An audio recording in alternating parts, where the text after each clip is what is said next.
On va bientôt commencer là. Je suis irrité. C'est fou, vrai, hein, je pense toujours qu'il y a comme un ça. truc conscience. C'est Ouais, le complètement. cerveau, là. Inconscient. Comme avant un examen, tu dois les pisser. Exact. Ouais, c'est la même.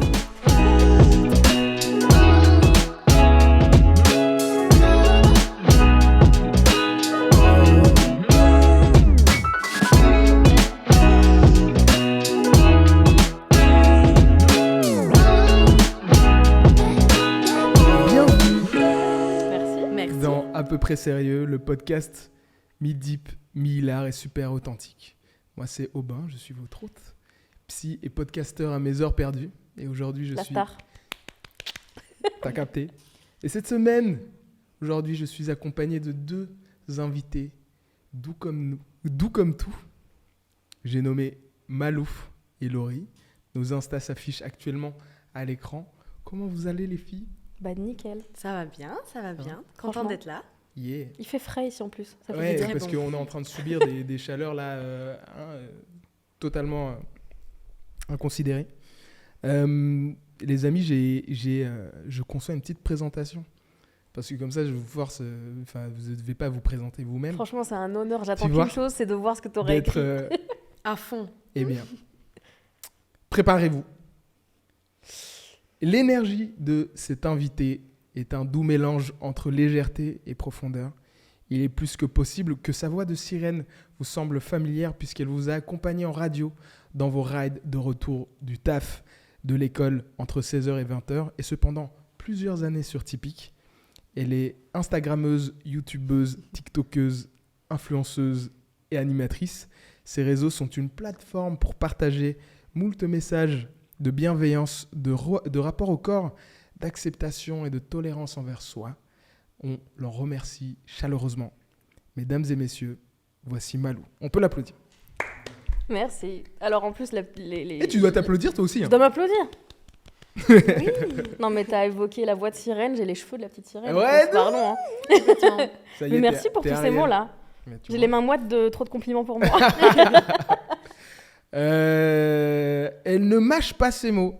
Elle est dotée d'une plume authentique, sincère et percutante. Elle est ingénieure de formation, militante, activiste pour le climat, pour la justice climatique, podcasteuse, blogueuse. Difficile de résumer un CV aussi impressionnant en quelques lignes. C'est pleine d'énergie qu'elle se bat pour rendre ce monde toujours un peu plus juste qu'hier. Mesdames et messieurs, voici Laurie. On peut l'applaudir, Yann. Tu dois t'applaudir aussi. Je dois m'applaudir. J'ai l'impression que je Mais vous gêne merci. avec mes petites présentations. Mais je pense de- que toutes les deux, on est des personnes qui ont du mal à accepter les compliments. voilà. Là, ça fait beaucoup. C'est beaucoup. À toi. Eh ben, alors moi, je m'appelle Aubin. On avait comme thématique aujourd'hui de parler un petit peu des réseaux sociaux et de son impact sur la santé mentale. Et j'ai pensé en vous connaissant, en vous voyant sur les réseaux, combien ça pouvait être pertinent de vous avoir.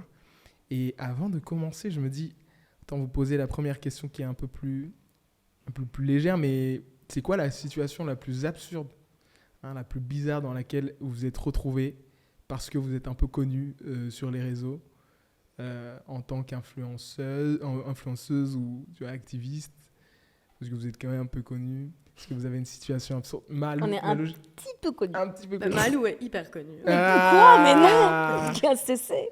Est-ce que tu as eu pas des commentaires, mais des... Dans la vraie vie, tu veux dire? Ouais, dans la vraie vie. En fait, ce qui est très marrant, c'est de voir la manière dont les gens m'abordent en fonction de via quels médias ils me connaissent. Ouais. Et là, on en parlait juste avant, j'ai découvert vraiment une manière dont on m'aborde maintenant. C'est via TikTok. Et donc, c'est une partie de la population très précise qui est beaucoup plus jeune. Et maintenant, on m'a déjà dit « vous êtes la dame de TikTok !» Et là, je me suis sentie si vieille parce que la dame, j'ai 28 ans. Ça y est. Mémé TikTok. La dame de TikTok, franchement, ça fait mal. Ouais. Mais sinon, une situation absurde, je pense que c'était la première fois qu'on m'a reconnue dans ma vie. C'était via quelqu'un qui m'avait vu sur YouTube. Il fut un temps, j'avais une chaîne YouTube. Oh là là, n'allez jamais voir, s'il vous plaît. Si, attends, mais bien sûr, Il faut pas aller voir ça. Lien de la chaîne en description. Oh non, quelle horreur. Et en fait, j'avais cassé mon appareil photo et je vais à la Fnac pour le faire réparer. Mhm. Et j'explique, je suis au service de réparation, la personne, on a cette discussion. Je me retourne et puis le gars me dit continue ce que tu fais, en tout cas j'adore. Et là, mon sang s'est glacé et je me suis dit il me connaît, il a vu ce que je fais. Et en fait, c'est la première fois qu'on me reconnaissait. Ouais. Et c'est la première fois que j'avais ce truc de en fait, il y a des gens qui me regardent, quoi. Il y a des vraies personnes qui me regardent. Et ça, c'était un moment un peu gênant, je pense. Plus pour moi que pour lui. Parce que je vois de ouf ce que tu veux dire, parce que tu crées ton contenu et bien sûr, tu te dis qu'il y a des gens qui le voient ou tu peux voir Mais c'est les qu'un chiffres chiffre. voilà, sous la vidéo, Ouais. etc. Mais le rencontrer en vrai, des gens qui te disent ça, À fond. c'est toujours hyper phasant, quoi, tu vois. Surtout que là, il a agi normalement. Et à la Mhm. toute dernière minute, il m'a fait comprendre qu'il savait depuis le début qui j'étais. Ouais. Et là, j'ai fait genre oh, merci. Toi aussi. Là C'était même, gênant. j'ai eu aussi un peu ce petit tu vois, contact de quelqu'un qui connaît tes contenus en allant chercher mon sandwich. Ouais. Et quelqu'un qui va me servir et qui fait... Tu vois, qui te regarde un peu avec un grand sourire en mode Je sais que c'est toi. Salut, ça va? Et à la fin, qui dit j'aime beaucoup tes podcasts. Mais c'est trop cool. Ouais, c'est cool. Ouais. Toi, ça t'est déjà arrivé, Laurie? Moi, ça m'est arrivé plusieurs fois, mais le plus gênant, parce que c'est ça la question, je crois, Ouais. c'est quand on me reconnaît, mais dans le travail, mais pour les réseaux sociaux. Ah, Parce ouais. que moi, je suis ingénieure à côté, ce qui est un truc assez sérieux. Voilà, c'est pas toujours des ambiances méga fun. Enfin voilà, c'est plutôt sérieux. Après, j'adore mon job. Et la boîte dans laquelle je suis est très fun, mais soit. Et en fait, on travaille dans un coworking à Bruxelles. Ouais. Et donc, il n'y a pas que nous. Il y a d'autres boîtes, d'autres gens. Il n'y a pas que mes collègues, quoi. Et en fait, deux fois, je déambulais dans le coworking pour aller me chercher un café. Et il y a 2 fois une nana, pas la même, qui m'arrête et qui dit je te connais, non Tu travailles pour Silver Square. Je ne sais pas si je peux citer une marque, mais c'est Ouais, le nom du t'inquiète. cowork dans lequel je travaille. Enfin, c'est la chaîne, mais moi, je travaille dans un Silver Square, quoi. Et je lui dis non, pas du tout. Et elle me dit mais je t'ai déjà vue alors. Et elle me dit ah mais oui, mais t'es la fille des réseaux sociaux. La fille des réseaux sociaux. J'étais là, oui, c'est moi, c'est si gênant. Ici, je suis ingénieure. C'est C'est bizarre. moi. Hein. Est-ce que t'as du coup un malaise en mode de... T'as l'impression... C'est un peu une question que j'avais aussi, mais tu vois que la personne que tu es sur les réseaux sociaux, tu vois, ou que tu dépeins, ou que tu montres un peu plus, c'est pas exactement toi et que donc dans le cadre du travail, etc., c'est un peu... Alors, c'est la même personne. Je pense que mes collègues pourront le témoigner parce qu'on s'entend très bien. Et il y en a qui me suivent sur les réseaux. C'est la même personne, c'est juste que j'avoue, j'aime bien de faire un peu une séparation entre mon job de salarié Ouais. et mes activités à côté. Tout simplement parce que dans mon job, on parle aussi beaucoup d'énergie, de changement climatique, etc. Mais c'est pas avec le même ton. On a un ton plus d'expert, alors que moi, à l'extérieur, j'ai un ton d'activiste très revendicateur.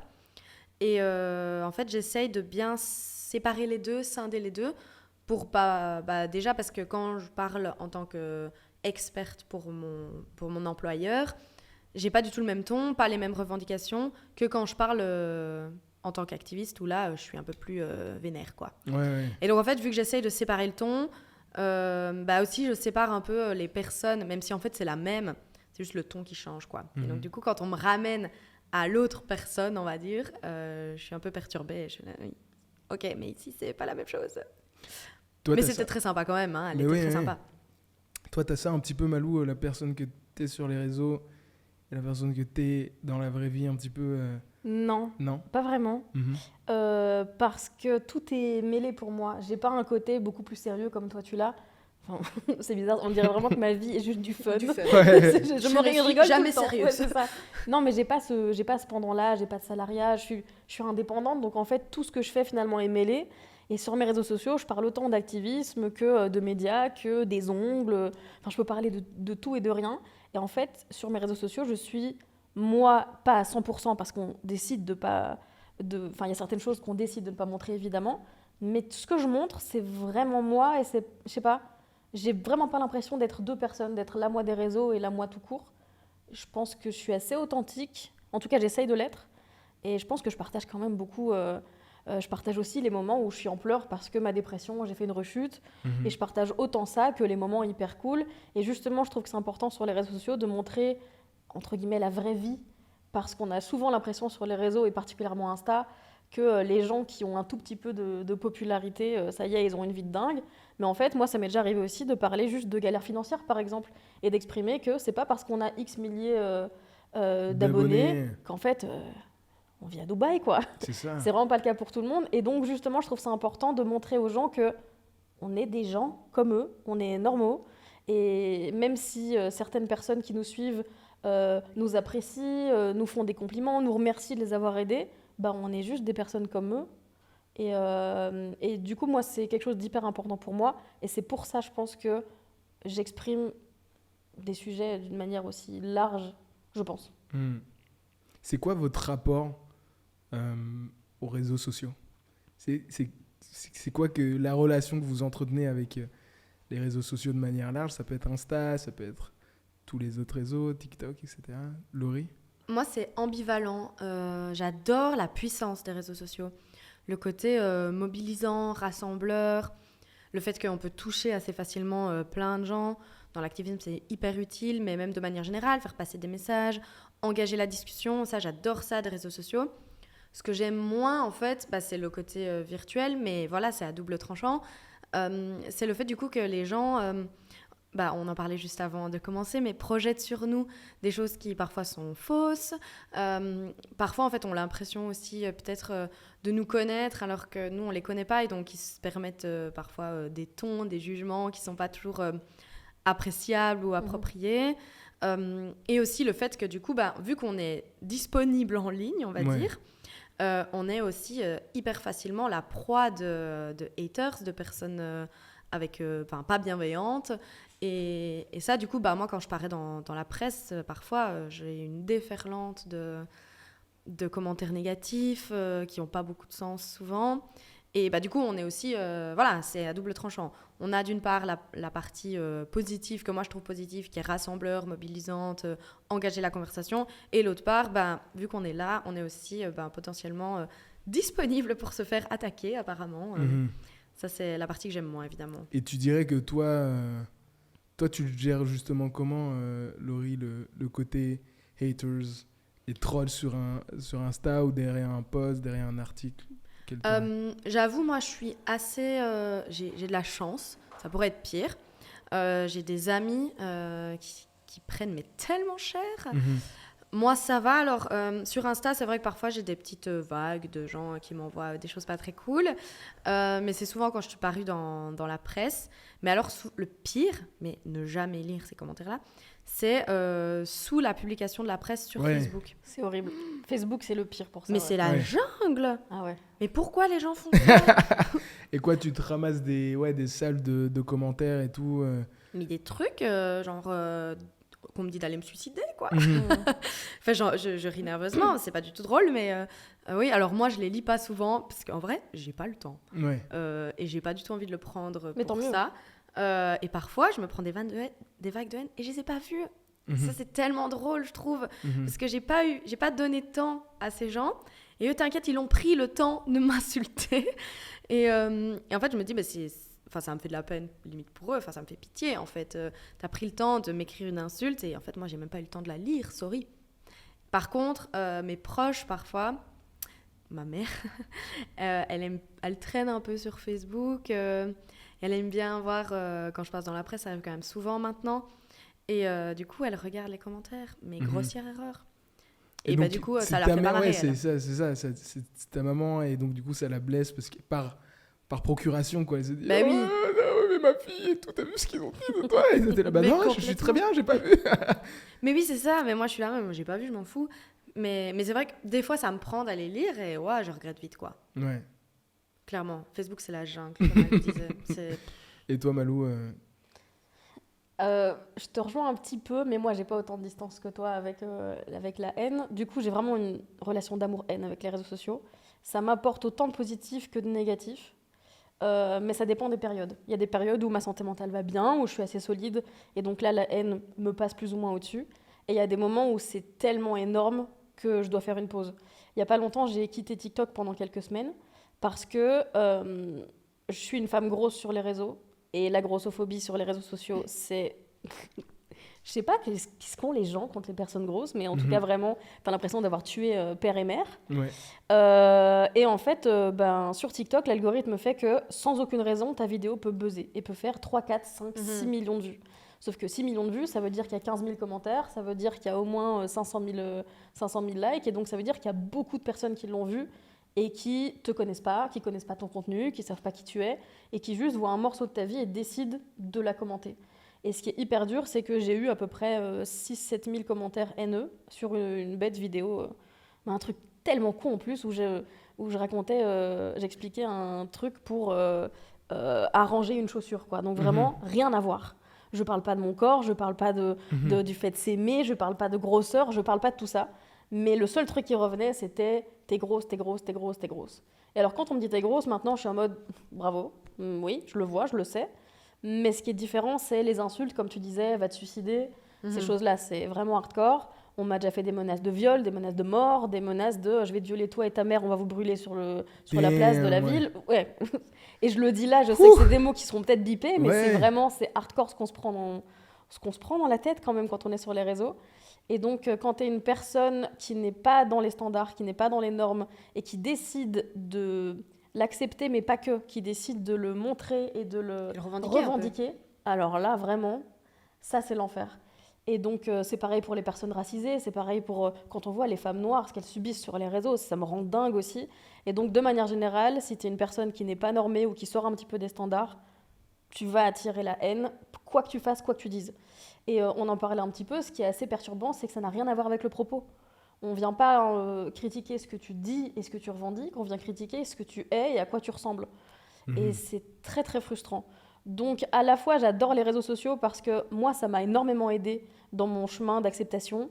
C'est grâce aux réseaux sociaux et particulièrement Instagram que j'ai fini par me dire en fait ouais, j'ai le droit d'être grosse et j'ai le droit d'exister dans la société, j'ai le droit de me montrer sur Instagram, j'ai le droit et j'aime faire ça et j'apprends à l'aimer. J'ai de la place. Exactement. Et je me suis entourée de personnes via les réseaux qui m'ont vraiment aidée à apprendre à m'aimer, littéralement. Mais de l'autre côté, il y a des jours où tu te dis, mais je ne comprends pas ce que j'ai fait à cette personne pour qu'elle ait vraiment envie que je meure. Oui, qu'elle ait autant de haine. On ne se connaît pas, je ne sais pas qui tu es. Tant de haine. Ouais. Pourquoi ? Exactement. Mais c'est hyper bousculant parce que je me dis, comme tu le dis, tu l'as bien exprimé, bien expliqué, c'est genre une capsule de ta vie qui a été prise et de quelques secondes, même pas une minute, qu'ils ont entreaperçu sur une plateforme. Et sur base de ça, en fait, ils commentent ta vie, ils commentent ta personne et qui tu es. Et puis, c'est même pas sur base de ça. Je pense que si c'était ces 5 secondes ou 5 autres secondes, ce serait la même chose. Peu importe ce que tu dis, ce que tu fais, il serait là. Mais ça en dit long sur leur état à eux aussi. Et vraiment la négativité et le manque d'empathie, le manque de tu vois, se dire juste, on balance toute cette négativité. Je me suis toujours posé la question, mais pourquoi et dans quel but ? Quel est l'intérêt derrière ce genre de... Je pense même que ça dépasse le manque d'empathie. Je pense qu'aujourd'hui, sur les réseaux, et je trouve surtout TikTok, je sais pas si tu es assez... mais moi, j'ai abandonné TikTok. Moi, j'adore TikTok pour la créativité. C'est vraiment... tu peux faire ce que tu veux, tu peux avoir une vraie communauté, j'adore ce côté-là. Mais par contre, à cause de l'algorithme, tu peux attirer de la haine à fond. Et je trouve que sur ce genre de réseau, maintenant, il y a le concours à celui qui fera l'insulte la plus drôle. Mais complètement. Et donc, celui qui aura le plus de likes. Et donc, on m'a déjà sorti des trucs où même moi, j'ai ri parce que... En fait, je ris un petit peu, un peu par pitié. Je me dis, ah ouais, toi, là, t'as eu ta dose de dopamine parce que t'es content d'avoir 1000 likes sous une insulte sous ma vidéo, quoi. Et ça, c'est vraiment un truc hyper présent sur TikTok et Twitter. Moi, j'y mets plus les pieds. Twitter, pareil, c'est hors de question. Moi, j'avais coupé Twitter aussi parce que quand tu parles un peu, quand t'es politisé sur Twitter, c'est fini. En fait, Instagram, finalement, on s'en plaint, mais c'est un des réseaux les plus bienveillants, je trouve. Mais parce qu'il y a un vrai aspect communauté. Finalement, ton contenu, il est vu presque uniquement par les gens qui te suivent. Oui, malheureusement aussi, du coup, parce que ça t'empêche de rayonner quand tu as, il me semble, parfois des propos intéressants et importants à partager. Ça t'empêche de rayonner, mais aussi ça te protège. Oui, complètement.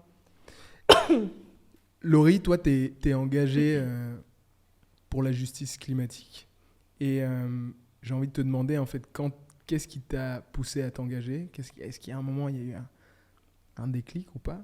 J'écoutais pas mal ton podcast, donc I tu know connais the la answer. réponse. Mais pour les gens et surtout tu vois, pourquoi les réseaux sociaux comme moyen de sensibilisation, est-ce que c'est pas dangereux? Mais quel est ton rapport par rapport à ça?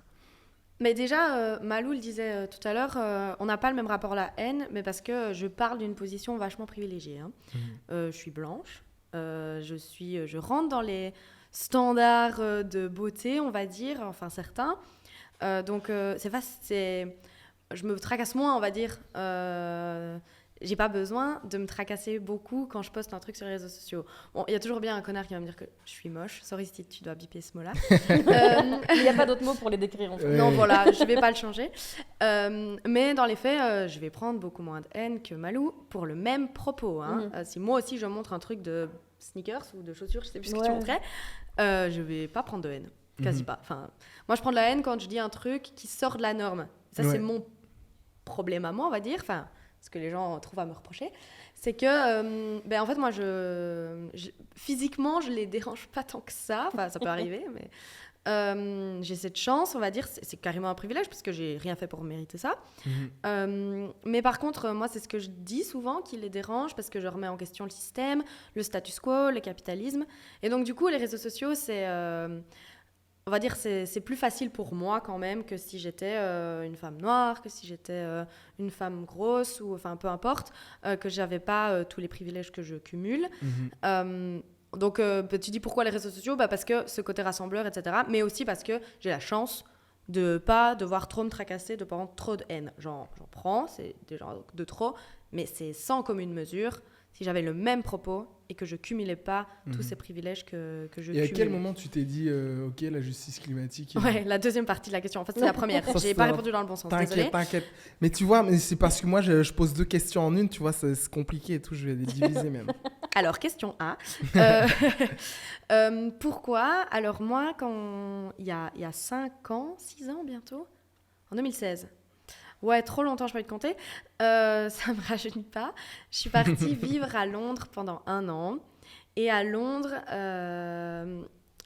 en fait, vivre avec des gens qui sont pas dans ton cercle initial, tu vois. Moi, j'ai grandi à Liège, j'ai fait ma scolarité à Liège, j'ai été à l'UNIF, j'avais tous mes copains, on est des clones, littéralement tous l'un des autres. Du coup, t'es jamais confronté à une position qui est pas la même que la tienne. Et là, j'arrive à Londres, dans une université hyper cosmopolite, beaucoup plus mixte, beaucoup plus variée, qui est du coup un grand avantage. Et là, en fait, je suis confrontée à des personnes qui ne pensent pas comme moi, en fait. Je dirais pas que ça m'était jamais arrivé avant, probablement que ça m'était arrivé, mais ça m'avait pas marqué, en tout cas. Et là, je me suis dit, mais il y a des gens, ils font des choses autrement, c'est super intéressant. Du coup, je déconstruis plein de choses, mais c'est même pas tout lié à l'environnement ou à la crise climatique ou à la justice sociale, c'est de tout. Voilà, juste apprendre qu'il y a des gens qui pensent différemment, c'est très intéressant. Et parfois, en fait, quand on vit dans une bulle, on se rend pas compte que dehors, il y a plein d'autres gens qui pensent autre chose, qui font autrement, et que parfois, ils ont des pratiques qui sont vachement plus intéressantes que ce que toi, tu as toujours fait d'une certaine façon. Et du coup, je suis dans cette optique de remise en question, d'apprentissage, de curiosité, parce que je suis dans un environnement propice à ça. Et en même temps, je fais une indigestion parce que je mange du poulet avarié, parce qu'il faut savoir qu'en Angleterre, la bouffe est chère et pas ouf. Sorry. Aux Anglais, J'adore ce pays, mais bref, je mange du poulet avarié. Je sais pas ce qui lui était arrivé à ce pauvre poulet, mais il était dégueulasse. Et je suis malade, mais comme de chien, ouf, quoi. ouais. Mais vraiment la bonne intox alimentaire. Et là, je me dis, en fait, ça suffit de bouffer de la merde. Je vais arrêter de manger de la viande, ici en tout cas, parce qu'elle est mauvaise, elle est chère, et j'ai un budget d'étudiant. Donc, je peux pas aller dans une coop acheter de la viande. Enfin, je peux pas. C'est un choix aussi que je fais à ce moment-là, mais j'ai pas envie de mettre de l'argent là. J'ai un budget d'étudiant, il n'est pas infini. Du coup, je me renseigne un peu comment on est végétarien. Parce que moi, du coup, je viens de ma bulle, je pense, à l'époque. On est carencé quand on est végétarien, c'est bien, l'enfer. Mais bref, je reviens de loin. Et du coup, ingénieur, tu sais, méthodique, je me dis, ok, je vais arrêter de manger de la viande. Comment on mange correctement sans manger de la viande, vu que je suis persuadée que je vais avoir des carences?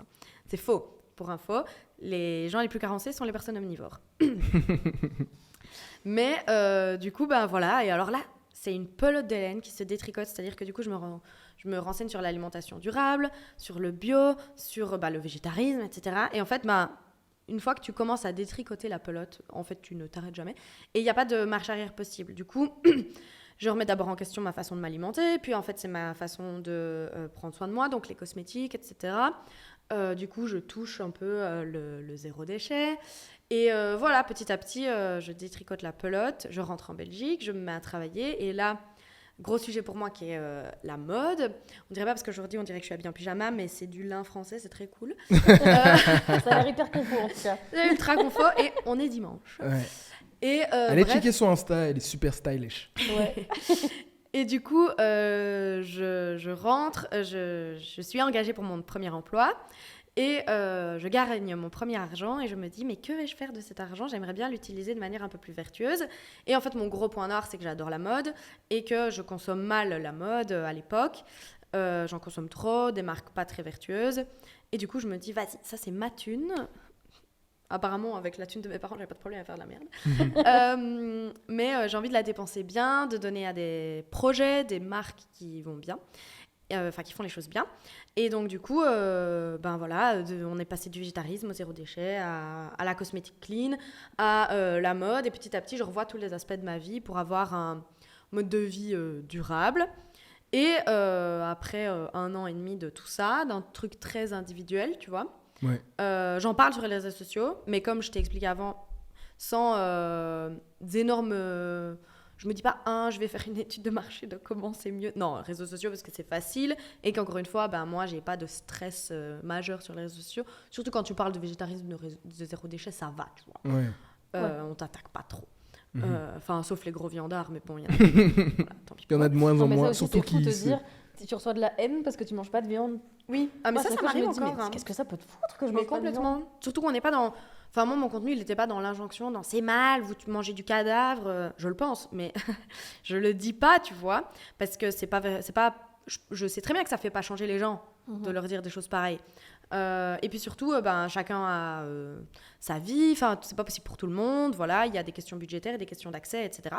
Bref, le végétarisme, c'est un long sujet. Et en fait, après 1 an et demi d'écologie individuelle, on va dire, je me dis, mais en fait, on va pas changer le monde solo. Ouais. Et donc là, je rejoins des collectifs et je deviens activiste, en fait. Alors, j'avais déjà été à plein de marches, notamment quand je vivais à Londres. Mais là, du coup, je deviens vraiment active là-dedans. J'organise des actions, j'organise des mobilisations.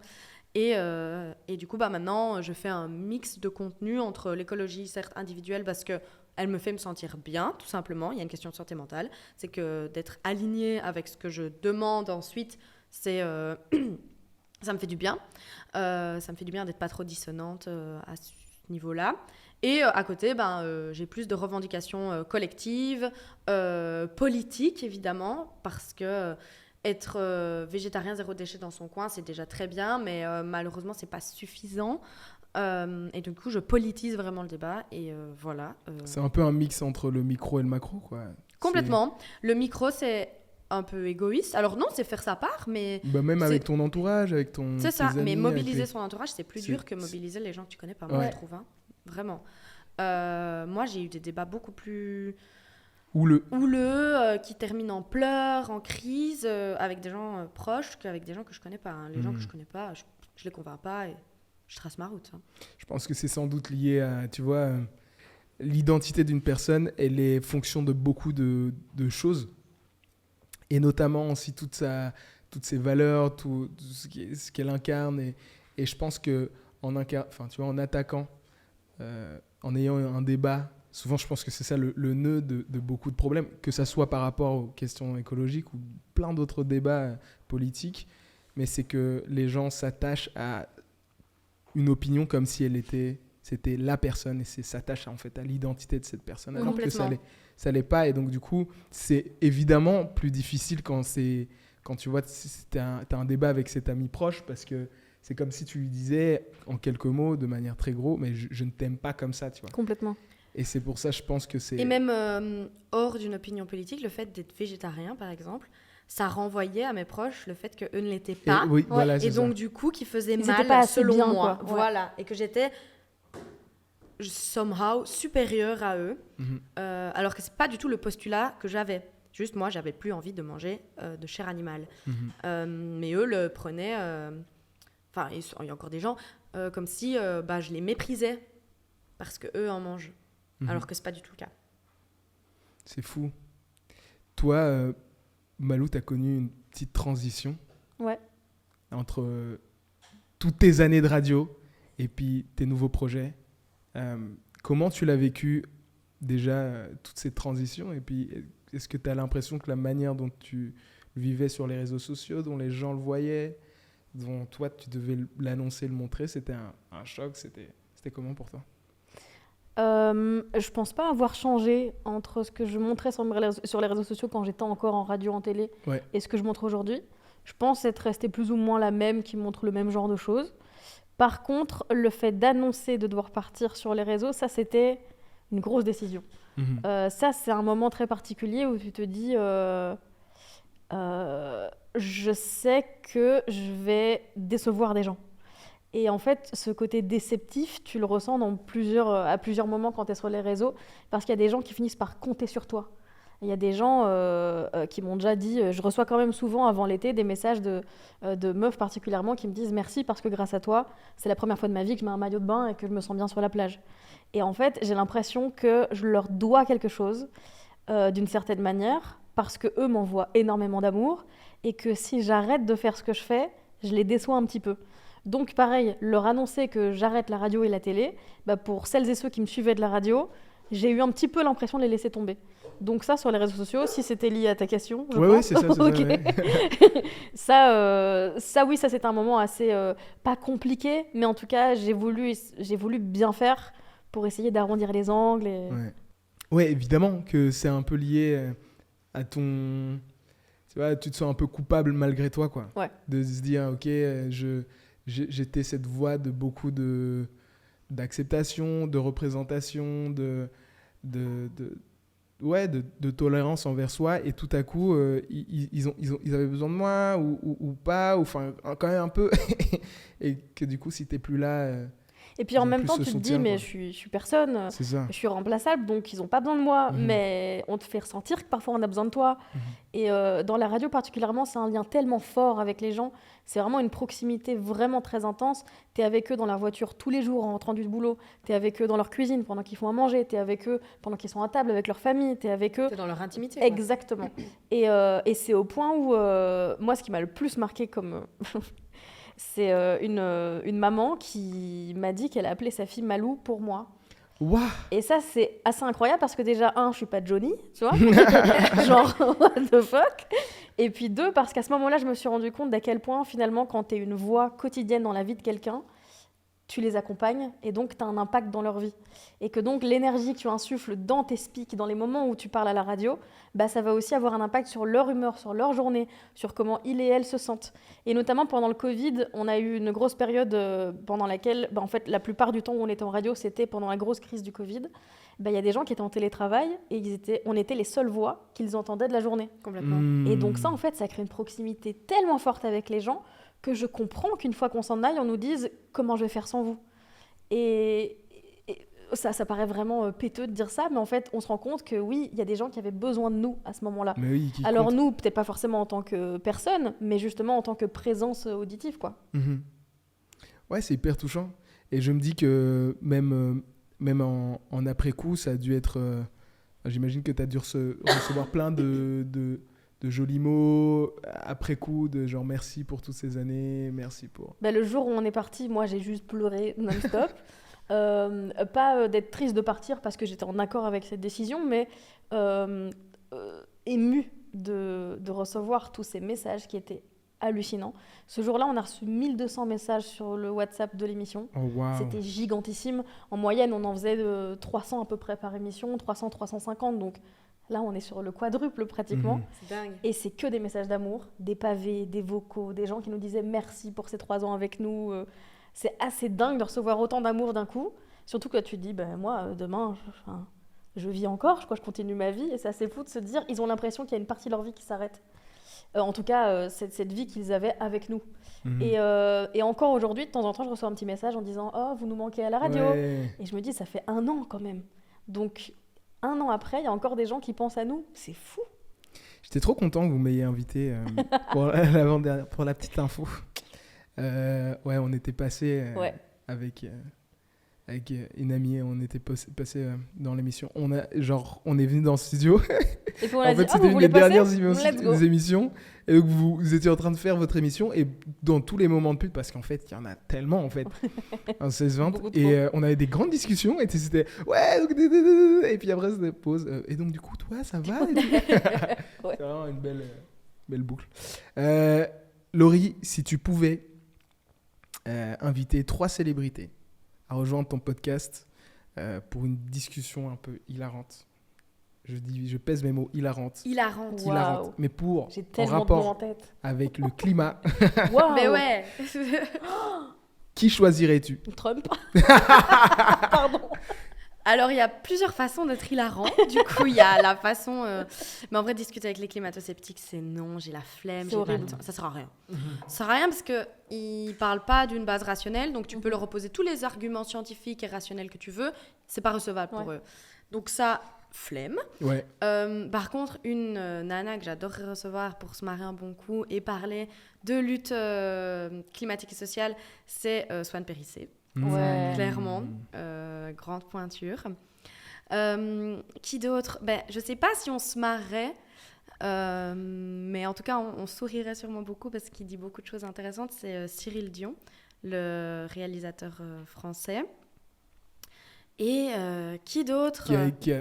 Qui a sorti le film Animal, il me semble, il y a Demain et Animal, Ah ouais. exactement, Ouais.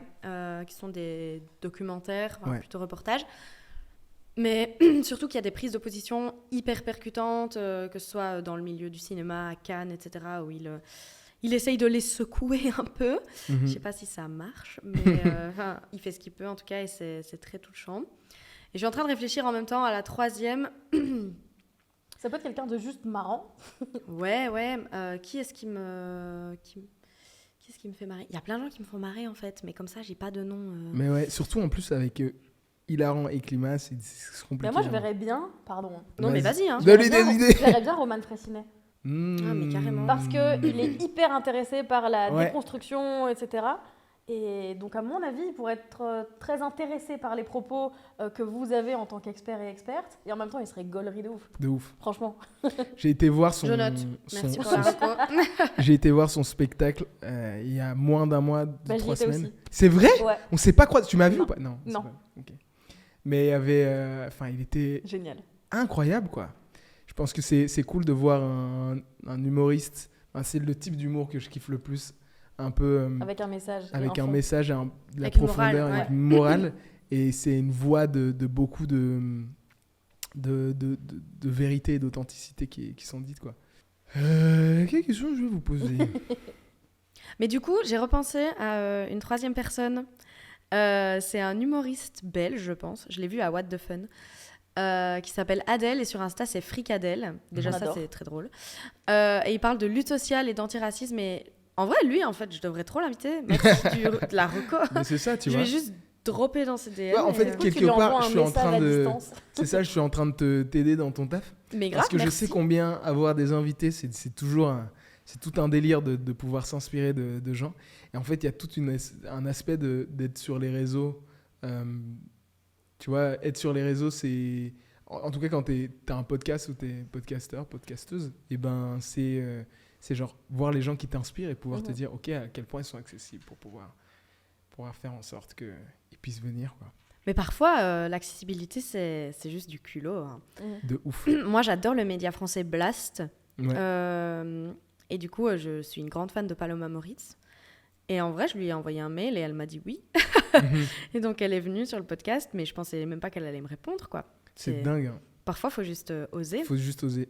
Il y a plein de gens auxquels j'ai envoyé un message que je vais pas dire parce que j'espère vraiment que ça soit possible. 15 un jours, jour. ils disent oui. Mais qui m'ont dit oui, mais c'est juste une affaire de concordance de date, etc., et de moments qui allaient pas. mais des grands noms, quoi. Enfin, je me disais, mais jamais... On veut du name dropping, par contre. Name dropping. Name drop. Alors, c'est mort, tu les auras pas mal. On les aura en off ou pas? On peut Ok. les avoir. J'ai envie de vous poser un petit peu une question à vous deux, mais vous avez un peu répondu à la question au début de l'émission, mais quels sont les aspects les plus gratifiants d'avoir un impact un peu sur les réseaux sociaux? Qu'est-ce que vous pensez là maintenant à chaud par rapport à vous et ce que vous reflétez, ce que vous renvoyez sur les réseaux sociaux et comment ça vous impacte? Malou, si tu veux bien. Moi, c'est me sentir utile. C'est quelque chose que j'ai dans ma vie. J'ai besoin de me sentir utile auprès des proches, auprès des gens. Je ne le suis pas toujours, mais j'ai ce besoin d'essayer de l'être. Et du coup, d'essayer d'être le modèle que j'aurais aimé avoir quand j'étais petite. Quand j'étais petite, j'ai 28 ans à l'époque, laisse tomber, il n'y avait aucune diversité. C'était encore pire qu'aujourd'hui.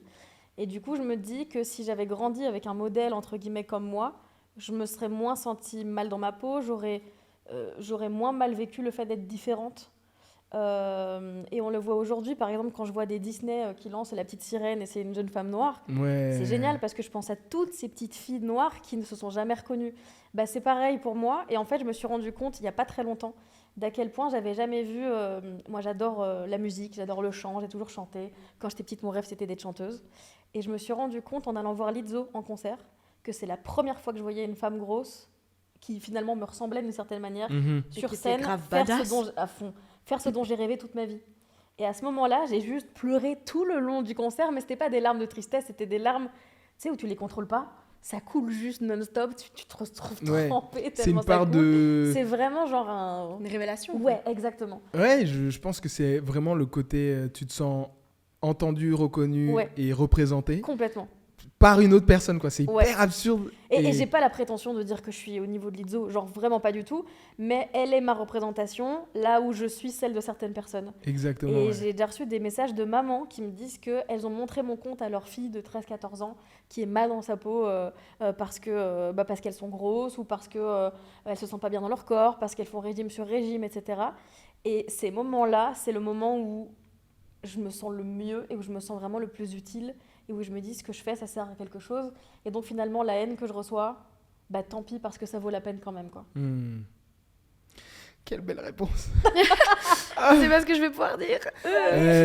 Non, et toi, Laurie, je vais te poser une autre question un peu absurde aussi. À moins que tu veuilles répondre à celle-là. Mais je vais répondre un peu comme Malou. Je pense pas être un rôle modèle pour qui que ce soit. Mais par contre, moi, j'adore aussi me rendre utile, en fait. Ça, c'est un truc... je sais pas dire non, en fait. Enfin, genre là, tu m'as proposé de venir, on a dû moyenner sur l'heure. Mais en fait, du coup, hier, on a fait 1h30 de route parce que je sais pas dire non, quoi. Et j'adore pleasing.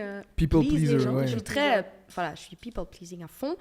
Et puis j'aime bien me rendre utile, j'aime bien me dire ça va avoir de l'impact, quand même d'aller à ce podcast, c'est important. Comme s'il y avait un truc plus grand que moi, tu vois, qui me disait allez, c'est important d'aller prêcher la bonne parole, j'en sais rien. Mais en fait, moi, quand c'est gratifiant, c'est quand j'organise avec d'autres des mobilisations et qu'il y a des gens, que j'arrive vraiment à secouer des gens et à les faire venir. Par exemple, vendredi, on a fait une mobilisation pour protéger les fonds marins à Bruxelles et on était 60 et c'était un peu organisé à la dernière minute, donc on était très contents d'être 60 sur le Thermac devant la Tour des Finances. Et il y a 2 jeunes de 14 et 15 ans qui sont venus me voir et qui m'ont dit c'est parce que j'ai vu tes stories que je suis venue et tout, mais j'aurais pu pleurer. J'étais là, merci. Et là, tu te sens utile parce que tu te dis s'il y a 14 ans, grâce à mes stories, ils sont là. Qu'est-ce que ça peut donner? Mais ils vont faire des trucs de à grande ouf. échelle, quoi. Exactement. Mais à fond, ils ont 14 et 15 ans. Ils pouvaient pas s'inscrire sur le Google Form pour l'action parce que il y a un contrôle parental. Ah non. Ouais. C'est trop mignon. C'est trop mignon, quoi. Ouais. Je pense que c'est là que ça touche un petit peu à l'essence du pourquoi. Enfin, moi, j'estime que les réseaux sociaux aussi, ça peut être, tout dans l'aspect positif. C'est ça, c'est un peu... ça a donné une voie d'accès, d'accessibilité à des gens qui étaient auparavant moins reconnus, moins vus. Et pour justement toucher qui on est, quoi. C'est tellement important de se sentir vu, se sentir reconnu. Et je sais plus par où, je sais pas comment, j'avais vu ça sur... Je pense que c'était Denzel Washington sur Insta en Reels qui passait, tu vois. Et qui disait un truc, mais c'est important de voir à l'écran des personnes issues des minorités, ne fût-ce que ça, et qui sont dans des rôles tous très, très, très différents, quoi. Ça peut être... c'est pas uniquement le bandit, le délinquant, mais c'est aussi un avocat, c'est un médecin, etc. Parce que c'est ça le problème, c'est qu'en général, on voit les personnes issues de minorités, mais dans des rôles qui sont ultra clichés. Ça va être la femme racisée, c'est la femme qui a 3 enfants, qui vit seule, qui a 3 jobs. Et qui habite dans un HLM. Exactement. L'homme arabe, ça va être le gars qui est en banlieue et qui deal avec ses potes. Et la femme grosse, ça va être la meilleure pote qui est sympa et qui est drôle, mais qui attire aucun mec. Ouais. Dans la vraie vie, on en est loin quand même. Et c'est pour ça que c'est important et c'est tellement cool d'avoir ce pan-là, ce champ-là sur les réseaux sociaux et de le rendre encore plus accessible. Et qui dit accessibilité dit aussi ouverture face à plein de négativité aussi. C'est le lot, j'ai l'impression, à chaque fois avec tout ça. Ce qui m'amène du coup à cette question un peu absurde, mais qui, si vous deviez choisir un super pouvoir pour gérer les trolls sur les réseaux sociaux, qu'est-ce que ce serait et comment l'utiliseriez-vous? Ah, mais moi, on m'a déjà posé cette question, donc j'ai une réponse toute faite, sorry. Vas-y, Laurie. Enfin, on m'a déjà demandé ce que serait mon super pouvoir. J'ai réfléchi longtemps, donc je vais t'épargner ce temps parce que j'ai déjà réfléchi. Ce serait mais de réparer les gens, enfin les cœurs en fait. Les gens, si c'est des trolls, c'est parce qu'ils vont pas bien. Et en fait, moi, je pense que si on est dans une merde pas possible au niveau environnemental, au niveau social, c'est juste parce qu'on a un manque d'empathie complètement dingue. On est déconnecté des autres humains. On achète des fringues qui sont faites par des femmes dans des conditions horribles à l'autre bout du monde. Et en fait, on est déconnecté de ça parce on réfléchit plus à ça. On critique les gens sur des réseaux sociaux en mangeant une part de pizza, en scrollant, parce qu'on s'en fout. Enfin, on oublie qu'il y a un humain derrière. Complètement. On a un truc qui est cassé. On a une empathie un peu toute claquée. Et moi, je pense que déjà, tout le monde devrait faire une thérapie. Et ouais, mon super pouvoir, ce serait de réparer les gens, réparer les cœurs. Quoi. Il n'y aura plus de trolls, je crois. Donc, ce serait, quelque part, tu es en train de dire que ce que tu ferais, ce serait amener un peu plus d'empathie, d'amour, de bienveillance dans certaines personnes qui clairement en manquent et donc du coup apportent mais beaucoup complètement, les classes dominantes en manquent. Ouais. Enfin, parfois il n'y en a pas quoi. Ouais. Et toi Malou, si tu avais un super pouvoir. Je pourrais pas faire de meilleure réponse donc C'est vrai que tu as mis la barre trop, tu as triché. Mais sorry, moi déjà posé la question. Elle avait déjà la réponse là. C'est la réponse idéale, donc on va faire à l'autre extrême, good cop, bad cop. Moi du coup je vais les punir les trolls. Je sais pas, je me dis à chaque fois qu'ils font une insulte, ils ont une joute. Où il se passe un truc, tu sais. Ah mais j'ai trop envie de faire ça. Ouais. Voilà. Donc d'un côté, on va les soigner, leur apporter de l'amour, de l'empathie, et de l'autre côté, on leur fait mal quand même parce que c'est pas tort là.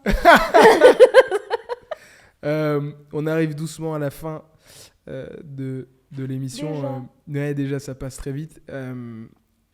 Quelle est la chose la plus surprenante que vous ayez apprise un peu sur vous-même dans votre parcours d'influence sur les réseaux sociaux? Est-ce que vous êtes vu grandir, vous êtes dit oh waouh, c'est vrai que ça m'a appris ça, ça ou... Le lâcher prise. Allez. Mais parfois, tu vois, tu mets du cœur dans un contenu, dans ce que tu fais et malheureusement Instagram, les réseaux sociaux, il y a un algorithme et tu peux pas gérer. Enfin, t'es pas aux commandes en fait. Et il y a des choses que tu contrôles pas. Tu peux faire le meilleur contenu que tu veux. Parfois, il va passer à la trappe. Tu sais pas vraiment pourquoi. Parce que aussi il y a de la censure évidemment.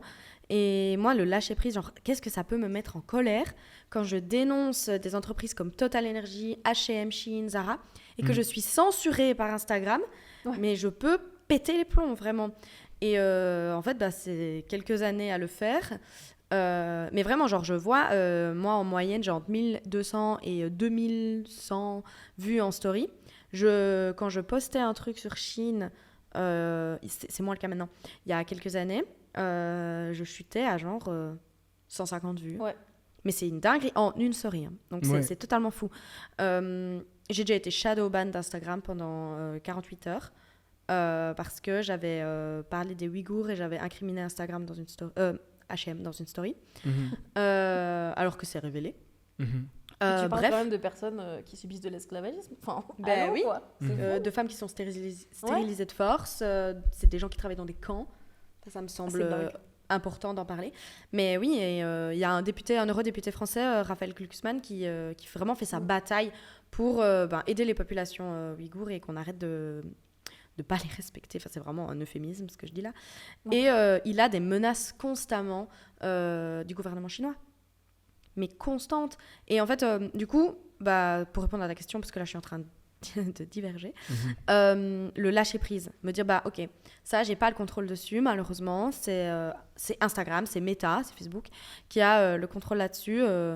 Voilà, moi je peux pas gérer ça, ça me fend le cœur, ça me troue le cul, mais voilà, je vais passer à autre chose et me concentrer sur la suite. Ok. Moi j'y arrive pas parfaitement, mais c'est un truc que j'essaye d'implémenter, quoi. C'est doucement un processus quoi, où tu te dis waouh, ma capacité à pouvoir lâcher prise et faire en sorte que ça ne m'atteigne pas autant. Elle tout fait que grandir. Tout en me mobilisant, elle ne fait que grandir. Quoi. Complètement. Mais c'est beau quand même, c'est cool. C'est utile, hein. Personnellement, je vais en retirer quelque chose, mais la frustration que ça peut générer, des fois. C'est pour ça que c'est ton défi, ton challenge, tu vois. Ouais, ça m'apprend, ça ça, t'apprend, malheureusement, pour certaines fois, ça m'apprend le lâcher prise, ouais. Et toi, Malou, quelle est la chose la plus surprenante Tu fais toujours des bonnes réponses aussi, toi, là. Moi, ce qui me vient en premier, c'est un truc un peu plus intime, je crois. C'est que j'ai subi beaucoup de harcèlement scolaire quand j'étais enfant. J'ai subi du harcèlement quand j'étais ado. Donc le harcèlement, ça a quand même fait partie de ma vie au moment où un enfant se construit. Et donc, évidemment, ça crée beaucoup de séquelles dans l'adulte que je suis devenue. Et en fait, les réseaux sociaux, ça m'a appris à comprendre que, j'avais le droit d'exister, et que j'étais lovable. On m'aime, enfin, dans le sens où... Mais on t'adore. Tu es aimable. C'est pas un on général, mais je veux dire, il y a des gens qui m'aiment et qui apprécient qui je suis, qui apprécient ce que je fais et qui me trouvent capable. Mais complètement. Et en fait, je pense que les réseaux sociaux m'ont vraiment appris à comprendre ça. Évidemment, il y a la famille, il y a les amis, il y a les accomplissements personnels qui font que tu commences à le comprendre et à te créer une confiance en toi. Mais les réseaux sociaux m'ont fait passer un step vraiment, vraiment supérieur. Mais c'est totalement différent d'avoir ta mère, tes proches qui t'aiment. Évidemment, c'est inconditionnel. Mais par contre, d'avoir des inconnus qui te connaissent ni d'Ève ni d'Adam, qui te disent « Écoute, Malou, tu fais des trucs incroyables. » Mais non. Tu vois, ma mère, elle m'aime parce que c'est ma mère. Oui. Mais, même si, évidemment, c'est pas le cas de tout le monde, malheureusement. Dans mon cas, c'est le cas. Je t'aime, maman. Et ouais, là, tu te dis, il y a des inconnus qui m'aiment, qui me suivent, qui me soutiennent. Quoi que je fasse, quel projet que je sorte, ils sont là pour me soutenir alors qu'ils n'ont pas de raison de le faire. Ça, c'est assez fou. Et donc, ça m'a appris à comprendre que j'étais capable d'être aimée, en fait. C'est hyper beau. Non, mais c'est un peu... quand ta réponse, elle est mieux. Et c'est pas une compétition de réponse. On a vu les deux, là. Ouais, les deux. On a dit sororité, ok. Mais tu vois, dans ton parcours, dans ce que tu sembles dire, Malou, c'est que peut-être que tu vois, en ayant subi du harcèlement, c'est tellement... tu vois, c'est beaucoup de... Oui, j'allais dire de victimisation. Je sais pas si c'est le terme, mais tu vois, subir un peu une série d'agressions, sans doute un peu psychologiques, physiques, etc. Et ça blesse dans ta propre estime, ta propre valeur et ta propre considération. Surtout à un quand niveau, en psy, tu le sais, c'est le moment exactement. où ta confiance en soi se crée, se construit. Exactement, et à un moment où justement ton identité est en train de se créer quand t'es enfant, quand t'es ado. Et c'est pour ça que l'avoir à haute dose en compensation aujourd'hui, tu vois, d'avoir plein de gens inconnus qui disent « Mais non, mais t'es formidable », c'est hyper important et ça fait du bien, quoi. Ça remet un petit peu les niveaux, ça les remonte, quoi. Ça les remonte, ça met en équilibre, t'as capté. Que ta maman ne doive pas t'envoyer un message toutes les 32 minutes pour dire « Hey, t'es quand même quelqu'un de formidable ». Tu es quelqu'un de bien. Où est-ce qu'on peut vous retrouver pour la suite, Evie? Moi, sur Instagram surtout, sous le pseudo Good Morning Lo. Et sur toutes les plateformes de podcast, sous le nom de mon podcast qui s'appelle Epicéa. Voilà. Et toi, Malou? On adore. Sur Insta et TikTok, MalouVDC. Mhm. N'allez pas sur YouTube, on a dit. Ça, c'est mort depuis très longtemps. Lien dans la description. Peut-être qu'un jour, je vais me repointer là-bas, on sait pas. Mhm. Et sinon, je fais aussi de la télé, toujours sur Pix Plus, Yes, qui est une chaîne de Proximus. Donc, si vous avez envie d'aller voir, on s'amuse bien. yes. Trop cool. On vous souhaite quoi pour la suite?